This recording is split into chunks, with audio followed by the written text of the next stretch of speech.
Welcome, welcome, balik lagi. Yes, Raditya Darkroom is back. Buat kalian yang seneng banget nonton acara horor, pasti nggak asing dengan sebutan arwah, gentayangan. Wah, mati begini, mati begitu, mati begini, mati begitu. Terus beredarlah kisah-kisah mengandung bawang.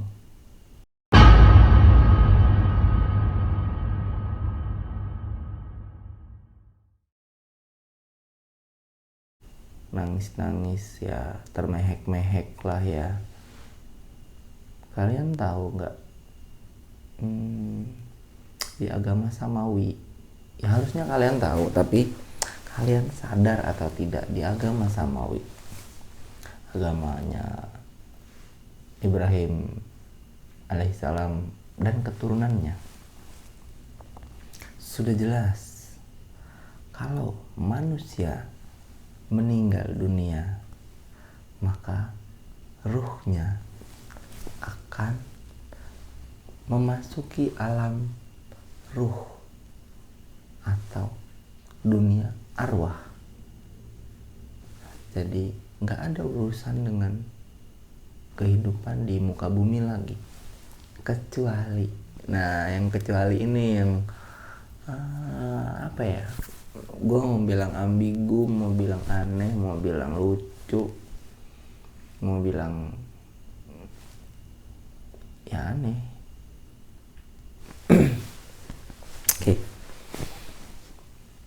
ambil contoh di suatu bangunan yang dulu pernah terjadi sebuah tragedi berdarah misalnya, sampai dengan menghilangkan nyawa seorang wanita, dan bertahun-tahun lamanya sampai dengan bangunan tersebut nggak lagi digunakan. Banyak cerita beredar, arwahnya bergentayangan. Bergentayangan. Terus kalau arwahnya bergentayangan di situ, tugasnya malaikat pencabut nyawa apa sih gitu, terus ditinggal pergi doang? Ya enggak. Jadi gini, kita ngomongin yang kecualinya dulu. Kecuali orang-orang yang masih mempunyai keterikatan dengan alam manusia. Nggak perlu gua samarkan, nggak perlu gua tutup-tutupi, nggak perlu gua menggunakan kiasan. Katakan saja orang-orang yang mempunyai perjanjian dengan menjual jiwa dan kehidupannya setelah mati. Pesugihan. Nah, udah jelas ya contohnya ya. Beberapa mode pesugihan tidak memberikan syarat, tidak memberikan bayaran saat manusianya masih hidup. Beberapa ada yang dia akan membayar harganya dengan pengabdian setelah dia meninggal.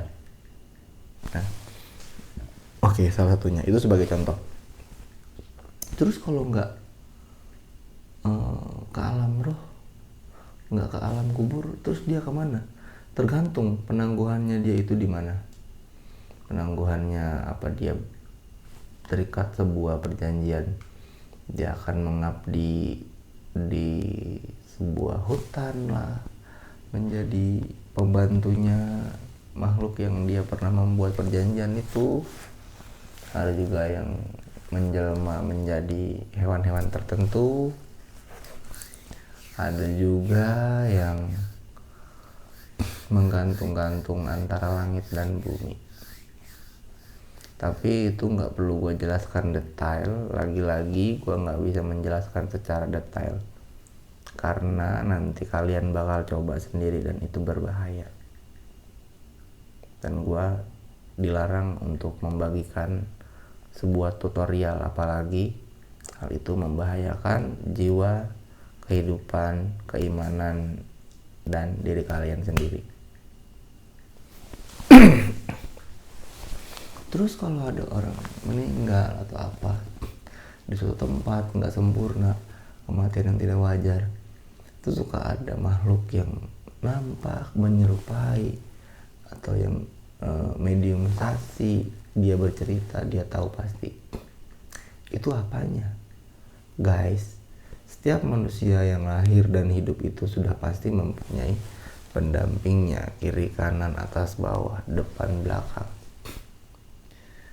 Dan ada yang berasal dari bangsa jin. Sebutlah itu khodam, khodim, korin. Nah, pendamping manusia yang berasal dari bangsa jin itu karena dia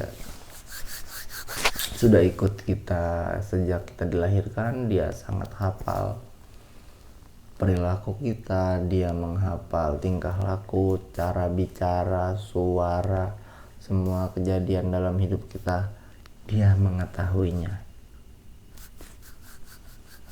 Nah, itulah yang sering kali tertinggal di suatu tempat karena tidak ada penyempurnaan. Jika terjadi hal-hal tertentu, kecuali kematian wajar, misalkan karena dia sakit, karena memang sudah tua.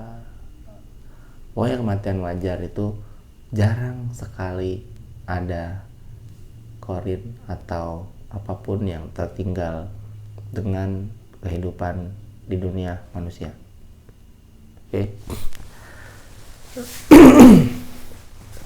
Ada satu kisah gua di kampung gua sendiri, ada satu orang yang mempunyai kesaktian yang luar biasa banget. Jadi orang-orang dari kota, dari desa, dari daerah, dari luar kota, dari luar pulau datang ke dia mengutarakan maksud dan tujuannya. Terus dia meminta apapun yang dia ucapkan. Itu biasanya sih random, tergantung dia mau ngucapin apapun itu. Kalau orang yang datang meminta bisa kasih, dia akan mewujudkan apa yang orang itu inginkan. Iya, benar. Sebagai contoh nih, gue ambil salah satu contoh yang gue kenal, gue tahu. Ada orang yang datang dari luar Pulau Jawa, datang kepada beliau dengan maksud dan tujuan kurang lebih kayak gini. Saya datang ke sini pengen minta dibantu untuk saya bisa menduduki jabatan A. Dia dengan santainya, oh jabatan, sambil ngerokok dia kan, jabatan ya, bisa nggak penuhin apa yang saya minta? Apa misalnya, sebutin. Dia bakal nyebutin anything random sesuai dengan apa yang muncul di kepala. Dia bilang gini waktu orang yang datang mau menjabat itu, dia bilang gini, saya minta ayam panggang dari ayam kampung yang bulunya warna hitam tapi ada satu bulu yang nyelip warna putih. Kalau udah dapet, lu potong, bumbuin, lu panggang sampai mateng, bawa ke sini. Bul PR. Pulang kampung tuh orang telepon sana sini nyari, keluar duit banyak pokoknya. Dapatlah yang dimaksud. Dipotong di situ, dimasak di situ, dipanggang sampai matang, diberikan kepada orang tersebut sesuai dengan apa yang dia minta. Sudah ada. Oh ya udah, makan. Dapat pahanya satu, udah taruh di meja. masih mau jabatan. Oh iya mau lah. Nah, lu masuk ke kamar,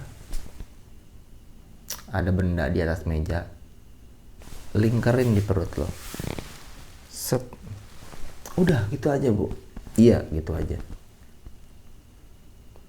Silakan, udah dibayar kok, apa yang diminta udah dikasihin. Masuklah dia ke ruangan tersebut. Ruangannya wangi, banyak bunga-bunga, banyak asap-asap. Ambil benda di meja, lingkarkan di badan sampai ujung dan ujungnya ketemu. Oke, sabuk, selendang, kain, tali, gampang. Lalu di mejanya dia ada apa? Ada sebilah pedang besar. PR. Karena perintahnya kayak gitu, ya si bapak A tadi dikerjain itu, diambil tuh pedang, dikalungin, dilingkarin di badannya, set, nempel. Tuh udah nempel, dia juga bingung, ya udah dia taruh lagi di meja, keluar. Udah. Oh ya udah. Sekarang lu pulang deh. Nanti kalau udah jadi pejabat, telepon gua. Pulang sebulan, 2 bulan kedua, mulai kampanye, bulan ketiga kampanye selesai, bulan keempat pemilihan jadi. Sesakti itu. Tapi di suatu momen lagi santai-santai ngerujak-rujak di kampung kan, kalau siang suka ngumpul tuh tetangga apa orang-orang mampir ngerujak gitu ya, lagi ngobrol-ngobrol santai, nggak tahu dia nyeplos apa emang keceplosan, apa emang dia sengaja ngasih tahu. Dia bilang gini sambil santai kan, senderan di pohon sambil ngerujak, saya mah nanti kalau udah meninggal nggak kayak orang-orang. Ya temennya yang dengar itu sambil bercanda, sambil apa, nggak kayak orang-orang gimana gitu. Ya nggak kayak orang-orang kan meninggal dikubur, tidur dah enak. Kalau saya mah kagak. Sambil lalu kayak gitu. Setelah beberapa tahun meninggallah si beliau itu.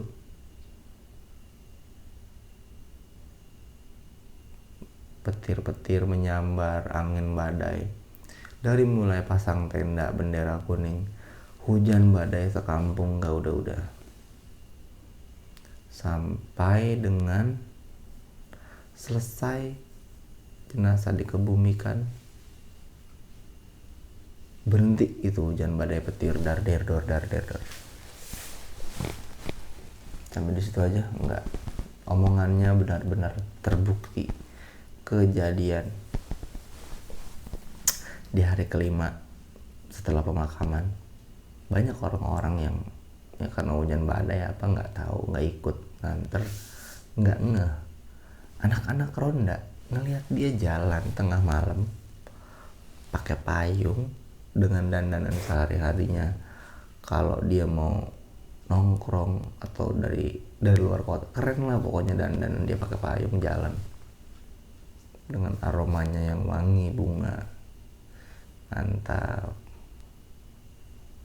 Dan anak-anak yang ngeronda awalnya nggak ngeh, godain, ya elah wangi banget malam-malam mau kemana sih. Dia hanya tersenyum terus pergi nyusurin jalanan kampung yang gelap itu, jalan kaki. Sadar-sadarnya itu anak ronda saat ada Pak RW datang. Lu bukannya pada keliling, lu takut lu pada ya keliling ya, orang baru 5 harian. 5 harian siapa Pak RW? Yaitu si A. tepok ke jidat semua. Yang bener Pak RW 5 harian. Ya bener, kan gua yang ngurusin surat-suratnya juga semua. Emang kenapa? Lah barusan dia lewat, kita godain, dia cuma senyum doang terus pergi. Ya kurang lebih seperti itulah. Jangan pernah bermain-main dengan perjanjian goib, dengan pernikahan goib, pernikahan dengan bangsa jin, perjanjian dengan makhluk halus. Itu mungkin kalau menarik buat kalian, gue bakalan bahas juga di episode depan-depannya lagi nanti, karena kita lagi membahas gentayangan. Sekali lagi gue ucapkan atau gue ungkapkan dengan mantap,